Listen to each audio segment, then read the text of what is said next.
Woody's going to step in and throw a punch. Okay, right? This is all in the form. If you think it's not in the form, it's all in the form. Okay? So, again, in class, you can work this, right? And there's a video on YouTube of Master Chen doing this. He's doing this, okay? Guy's coming in, he's jumping to the side, taking the knee, kicking him, doing all these different things, right? So, but let's look at the form now.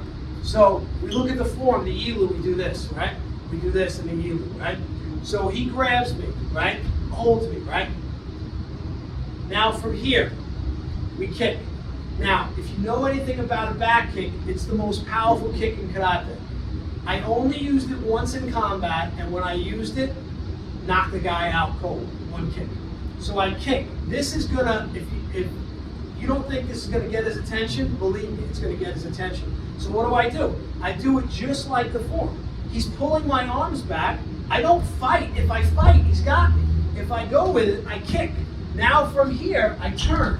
Now from here, I take him down, right? With a joint lock. Now, if you want to just come here, if you want to hold him here, that's okay too. But whatever, and then you would follow up with something else. Okay? So this one's not that hard. All right? Hey, could you kick in the knee? Could you kick in the groin? Yeah, you can do whatever you want. It's a straight back kick, right? But again, if you lean, right, and we do this too in one, in counter fist. Counter fist is a back kick. You know? So try this one. So